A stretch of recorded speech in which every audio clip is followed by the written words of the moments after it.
registration. So, welcome to the transistor characterization and modeling session.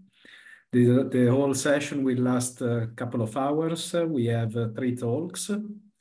The first talk is half an hour from Professor Matthias Rudolph. Then we have 1 hour talk from AMCAD dedicated to a new framework for transistor GaN transistor modeling. And then we have a half an hour talk by Professor Nicholas Miller.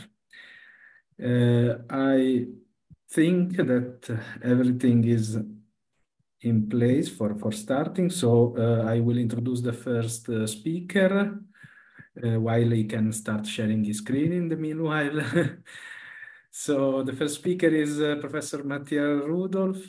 He received the diploma engineering degree in electrical engineering from the Berlin Institute of Technology in '96 and doctor degree from Darmstadt University in Germany in 2001. In '96, he joined the Ferdinand Braun Institute in Berlin. And in 2009, he was appointed as a Ulrich Rode Professor for RF and Microwave Techniques at the Brandenburg University in Cottbus, Germany. His research focuses on modeling of FETs and HBTs and on the design of power, broadband, and low noise amplifiers. He has co-authored many publications, more than 100 publications in journals, and also 6 textbooks. He is very active in the conferences, has been program chair for European Microwave Week and the German Microwave Conferences and several others. And he also serves in 2 technical committees, MTT2 and MTT11. Thank you, Professor. The floor is yours. Thank you for the introduction. Thank you all for joining this talk. I will be talking about dispersion in gallium nitride HEMTs, origin, characterization, and modeling of trapping and self-heating effects in wideband devices. The idea is to give a little bit of an introduction to the specialized talks that will follow, especially on the measurement side and characterization side.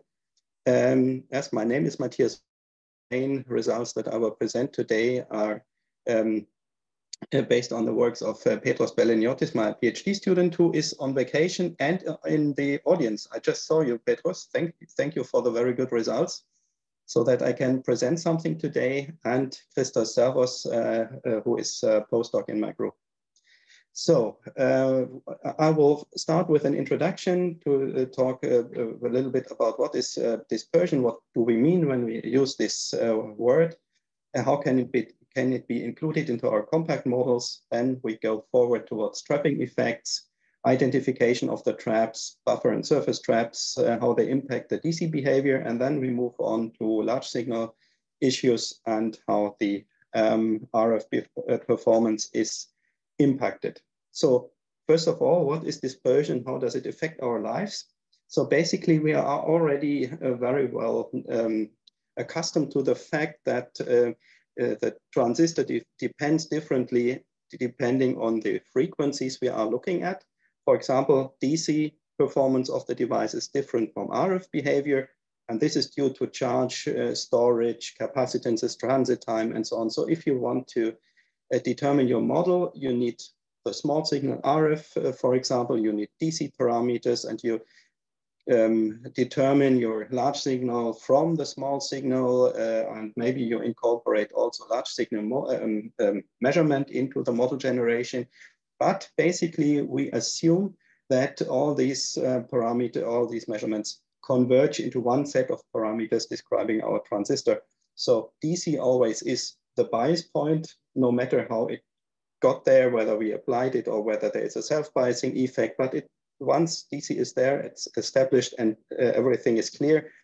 We can also derive our RF large signal model from DC and small signal. And for example, also this convergence of measurement. If I do a local measurement, I want it to converge towards the parameters or to the values that I can determine from calculation of S parameters when I reduce my input powers towards the small signal domain. So this should be then, this is what we expect, but still we have RF and we have DC. And now if we look at dispersion, dispersion means we also get longer memories in our device, or longer time constants are involved. For example, thermal effects, you already know it from your instrumentation. You will not perform an S parameter measurement by just switching on your VNA and expecting it to provide very stable response or measurement result. You will, you know that the parameters will drift until the internal temperature has settled. And the same is, of course, true for our devices. Semiconductor properties depend on temperature, and it takes time to heat up and cool down. And what happens there is, for example, shown in these pictures here, which are quite old, but I think they highlight very nicely what we are dealing with. Usually we would expect our devices to have a DC limit, and from there on somewhere, some RF effect like a high frequency roll-off. On the right-hand side, you see S21, nice DC limit, the blue curve, and then it shows some kind of low pass characteristic due to the capacitances. We know FT, we know Fmax, and so on. And if we now look at the blue curve and at the black dots, which are the measurements, everything looks fine beyond 10 megahertz, but below 10 megahertz, we see some strange behavior. And this is the range where the device still follows the temperature, and where the temperature still follows more or less the applied RF sinusoidal changes in the voltages. And this also applies then, or is also seen in the S parameters, as you can see in the center graph. There we have the nice semicircles for the S parameters, as we would expect them with a nice DC limit. But when we are close to DC, we see the red dots just moving somewhere else. So these are old measurements from an old device, but I think they're nice to highlight what we are facing. But we have to take it into account somehow.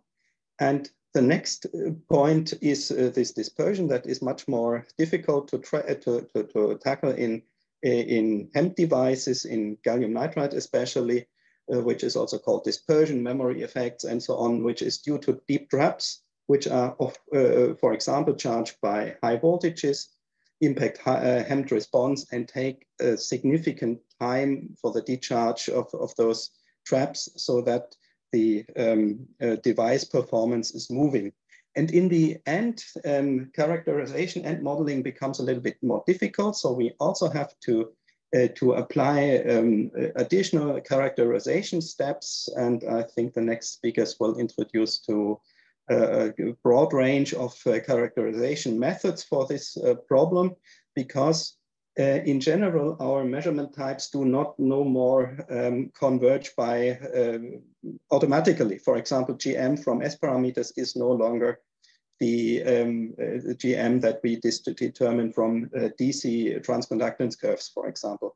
And also, identical measurements might not yield the same results. For example, S parameters just measured, apply bias, measure S parameters might be different depending on the history of the device. What kind of bias did you apply before? How long did you apply your bias, and so on? Everything has to be controlled very well. But once we have everything characterized, then we can implement it into our model and account for it. It's just another time constant that applies there. So two examples. The top left, top right curve is the one. It shows a measurement of an output IV curve of a HEMT device, gallium nitride HEMT device at two different plate temperatures. You see, we get some kind of scaling. Increasing temperature reduces the current. And in the lower range, you see two output IV curves with different trap states. So the trap state was established by applying a high voltage at the drain, 20 volts for the black curve, and then just jumping shortly towards the bias point where we would like to measure our output IV curve, less than 1 microsecond for the measurement, and jumping back, so-called pulsed measurements. And you see if we have start from the origin, no voltage applied, we get higher currents. And also you see here that it's not just some kind of scaling, we have some kind of current collapse that seems to affect the lower voltage, higher current region much more than the lower current and higher voltage region. So it's a nonlinear effect and we have to take care of it. What we will do once we know, so for some reason, some time later, you know how to describe everything, you can then, we then usually just scale the model parameters that are affected by trapping or by temperature by applying some scaling rules. As you can see here on the right-hand side, this would be the off. So the parameter that controls the threshold voltage, for example, in the ASM model. And it turns out that it is dependent on on trap state, and we determined, or Petros determined, all these from individual pulse measurements, those blue dots, and was able to derive a scaling rule. And you see, it's nonlinear. It's we face some saturation here. But this is something where we now need to know something that is this trap state that is then, as we found out, controlled by the drain voltage in this case. And we need more or less something like a peak detector. So fast charging, slow discharging. And this is a peak detector circuit with resistors, a diode, and a capacitor that reproduces the peak voltage, and we use this voltage then to calculate the actual parameter. So this is then how it is happening once we know, or how it is implemented. So, but first, before we implement it, let's look into the traps. So traps are something like doping, but not exactly. For doping, we choose donors, for example, who are close to the conduction band with their energy level. And this means at room temperature, they are fully activated and there is nothing happening like we can say, okay, we have the electrons and we have the positive donor charges and that's it. If we have a if we are deeper in the below, the conduction level may be close to the Fermi level, as it is shown here in the center. There is a certain possibility that the charge is trapped or released or so. So it's not fully depleted all the time, which means then we get a constant capture and release. And if this is close to our conduction or where the current flows, we see some generation recombination noise because all these traps, every single trap always has a capture time constant and the release time constant. So time where it holds an electron that it has and time that it is empty by statistics. And this adds a random telegraph noise to our current, and we see noise. It is completely different thing if we have this similar type of traps that are not close to where the current flows. For example, in our transistor, in the buffer region or at the surface region, there should be no current. Basically, if we get our electrons there, we are in trouble because there is no way for them just to be. So it's not just charging and discharging, it's we charge in one condition and discharging then has to be done somewhere else. And we see that we brought charges there. And so let's come for the pulse measurement. As I already said, there are pulse measurements that we like to perform. For example, this is one example how to do it. On the left-hand side, you see we would start with applying, for example, a high VDS and low VGS. And this would result in a very low drain voltage, drain current, sorry. And this is on the right-hand side, you see what could happen here, that we get a certain leakage current inside the buffer that also charges the traps here, depicted here by the blue bullets.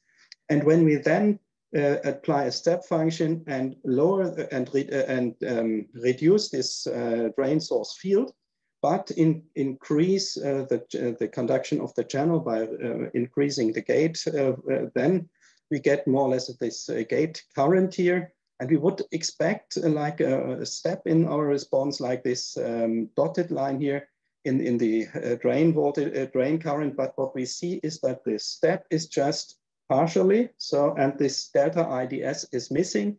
And we could now measure in this very short duration before the traps start to release. We would measure this reduced current and could say, okay, for this trap state, we get this kind of current, or we could measure for a longer time and we can measure the time constant. And what is happening here is that if we have negative voltages down here below the channel, it serves the same purpose as if we apply a negative voltage to the gate. So it reduces the electron density in the channel. So what we see here basically is like a backgating effect or reduction of the effective reduction of the gate voltage. And so this is a measurement that has been performed in order to identify the traps. So this is a step measurement from a very high gate or drain voltage down. And you can see up here, it's a relative measurement, and you see that we have certain time constants that depend obviously on junction temperature. So it starts with the blue line here at 25 degrees, it stops at 90 degrees. And you see at 90 degrees, the release is much faster than at this 25 degrees. And of course, you have to make sure that you do not heat up your device during the measurement. So this was performed at really low current so that there is no dissipated power. And you can translate this into this Arrhenius plot, which is shown here. We have the thermal voltage on the x-axis and a quantity that corresponds to the temperature or depends on the temperature and on the on this release time constant on the y-axis. And from the slope here, we can determine the activation energy, and from the intersection capture cross-section. I will not dig very much into detail, but the point is that by doing so, we can identify from the trap level, we can identify that we have something like 0.5 electron volts of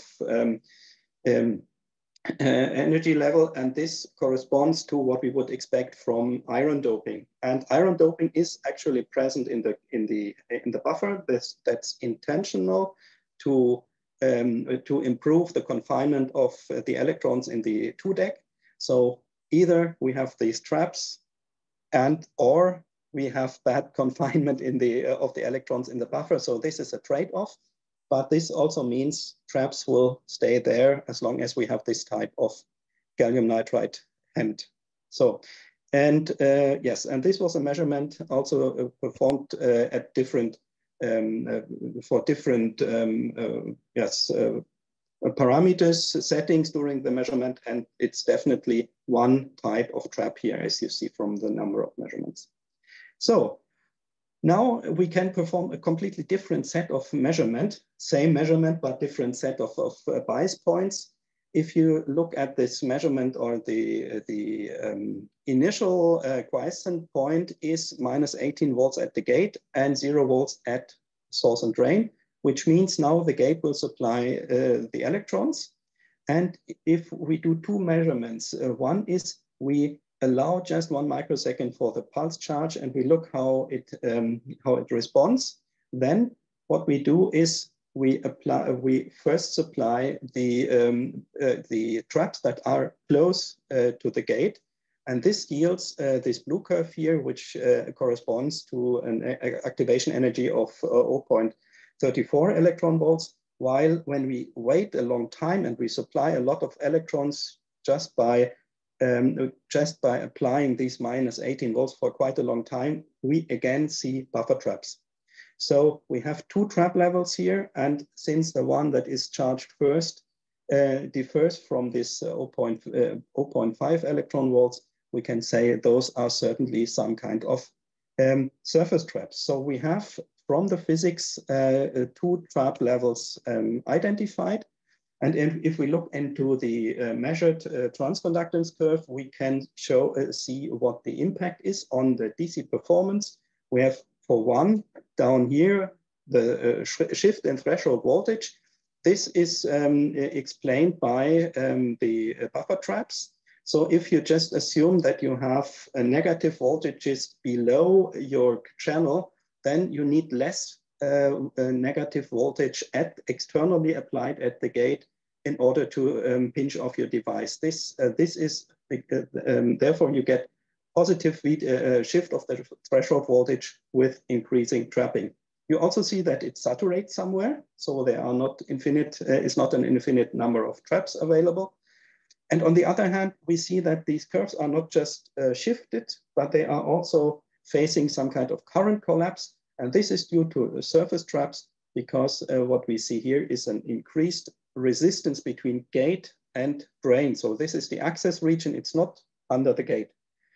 And is this true? So we have done, so my group, in this case, it's Christos who did it, calibrated, very well calibrated the TCAT to these FBH devices that we are investigating. And you see again the measurement as before, the red curve or red bullets. And in blue, you see if we just assume that we have buffer traps, we see this shift in threshold voltage, but what we need are surface traps, the black diamonds here, to also get this current collapse up there.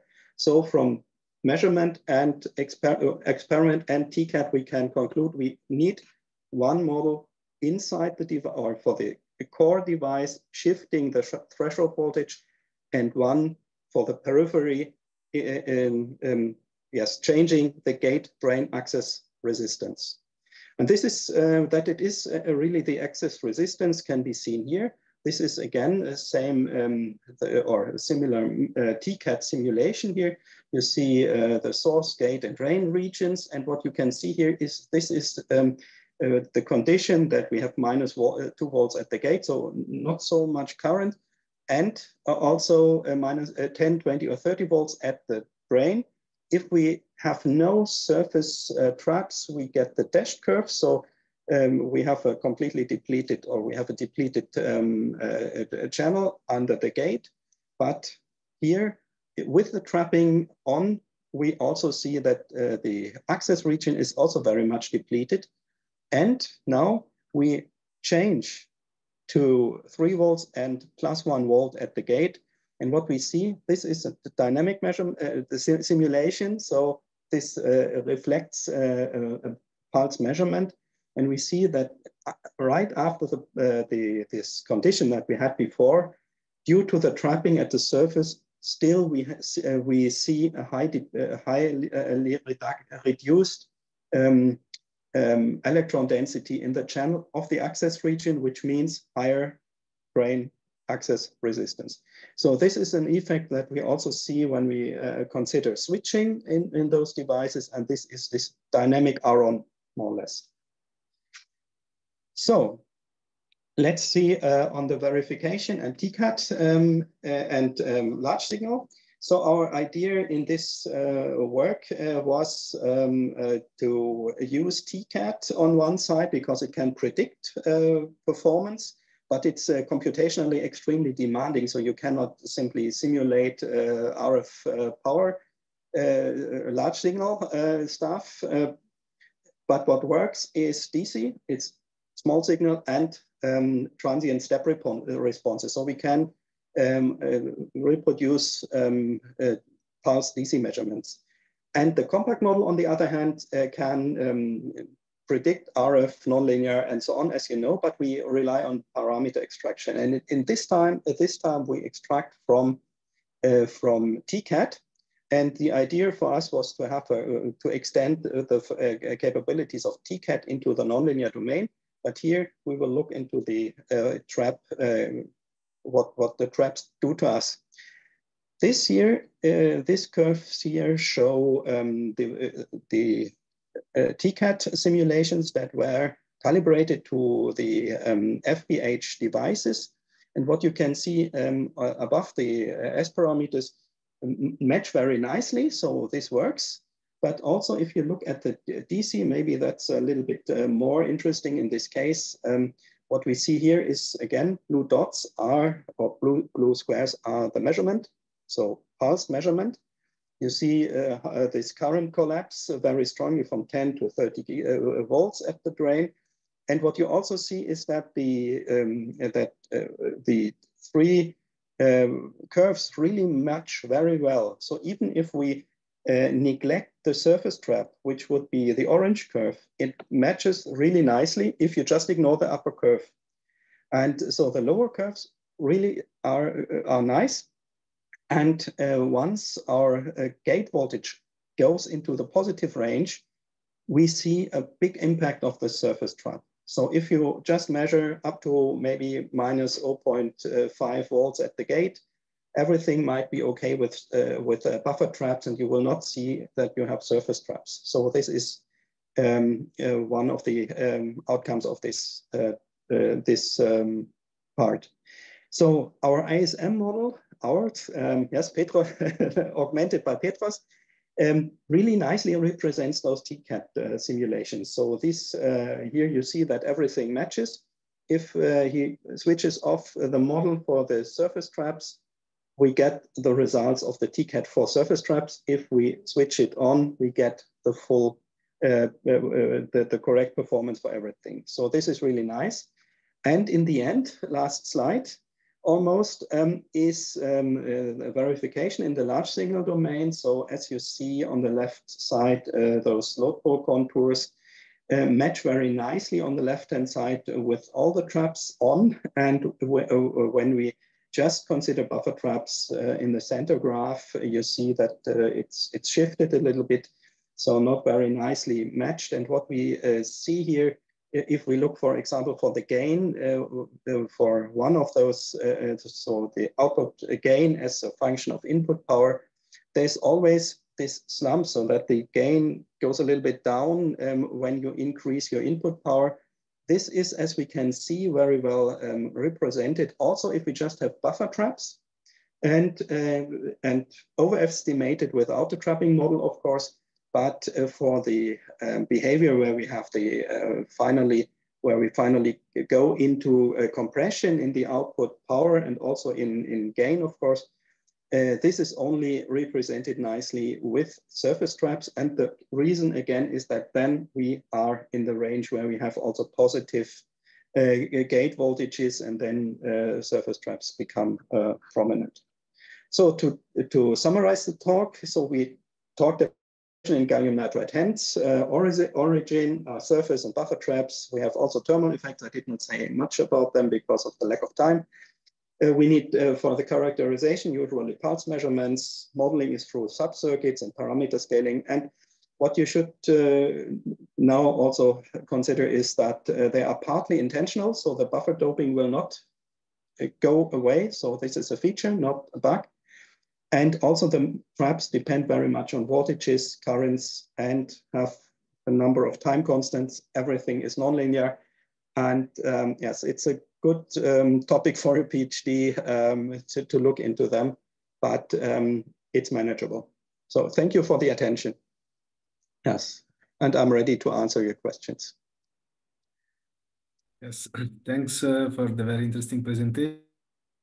So the talk now is open for questions. Please use either the Q&A tab or the chat, and the speaker should be able to see it.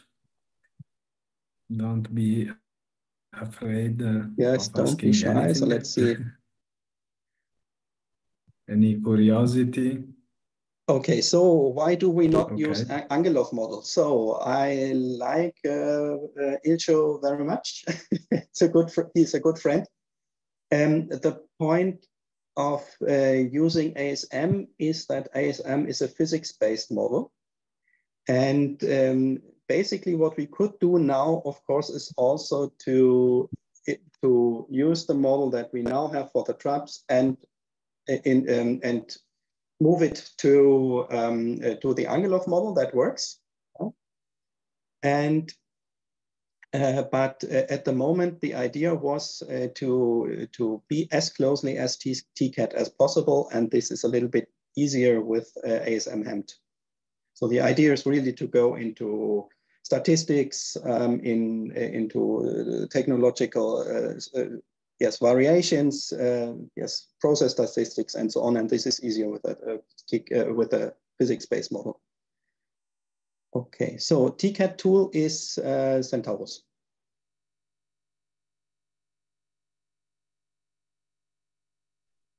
That was already the second question. We see in the chat if we have. So I don't know if you are able to see the chat, Matthias. Yes.